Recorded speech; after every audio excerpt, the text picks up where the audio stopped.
Hi dear student, आज हम बात करने वाले हैं क्लास 10 की साइंस के बारे में।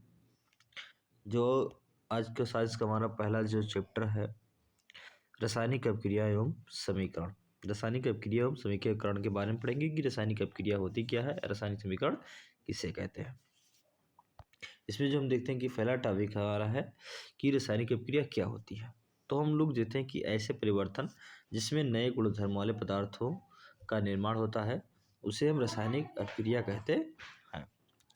दूसरी बात, हमें ऐसे टॉपिक को हम देखते हैं, ऐसे पदार्थ जो किसी रासायनिक अभिक्रिया में हिस्सा लेते हैं उसको हम बोलते हैं अभिकारक, तथा ऐसे पदार्थ जो रासायनिक अभिक्रिया में जिनका निर्माण होता है उसे हम लोग क्या कहते हैं, उत्पाद कहते हैं।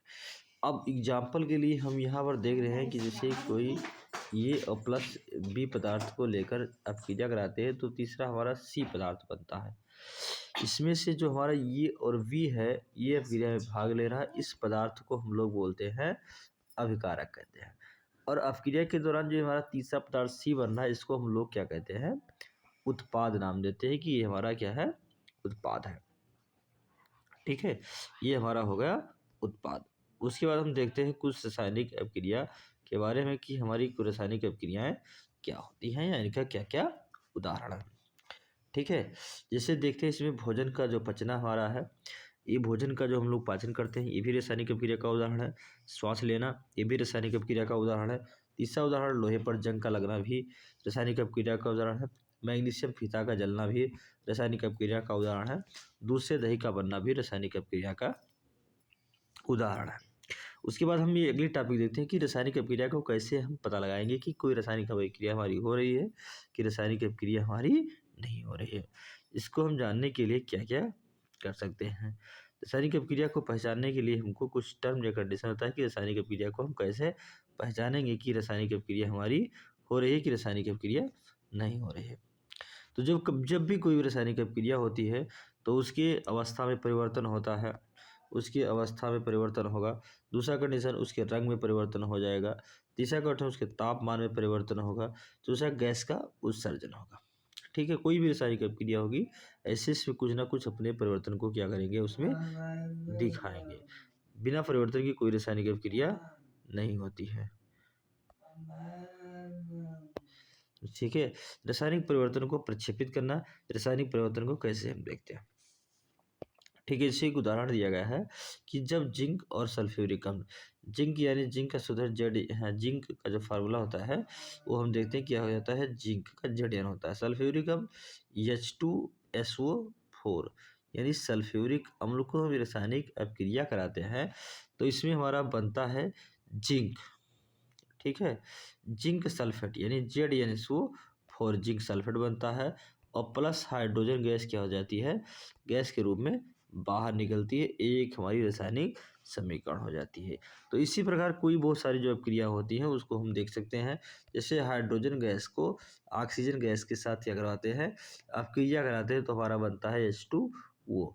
ये भी हमारी एक रासायनिक अभिक्रिया है। ऐसे भी बहुत सारी हम अभिक्रियाओं को क्या कर सकते हैं कि देख सकते हैं, जिससे हमको पता हो रहा है कि हमारी कोई रासायनिक अभिक्रिया हो रही है कि रासायनिक अभिक्रिया नहीं हो रही है। रासायनिक, उसके बाद हम देखते हैं कि रासायनिक समीकरण क्या होता है। रासायनिक समीकरण को देखने के लिए क्या रासायनिक समीकरण, रासायनिक अभिक्रिया में रासायनिक समीकरण द्वारा निरूपित की जाती है। जैसे रासायनिक समीकरण जैसे ये और प्लस बी इक्वल टू सी, तो ये एक हमारा क्या है, रासायनिक समीकरण है।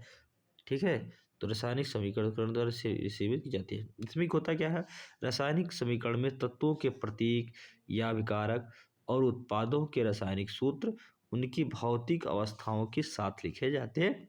हाँ, ठीक है, जैसे ये लिखा गया H2 किस अवस्था में है, गैसीय अवस्था में है। प्लस O2 को लिखे, ये भी किस अवस्था में लिखे, गैसीय अवस्था में है। और यहाँ बनेगा कि हमारे H2O, ये किस अवस्था में होगा, लिक्विड अवस्था में होगा। तो यह एक रासायनिक अभिक्रिया लिखने का क्या है, तरीका है।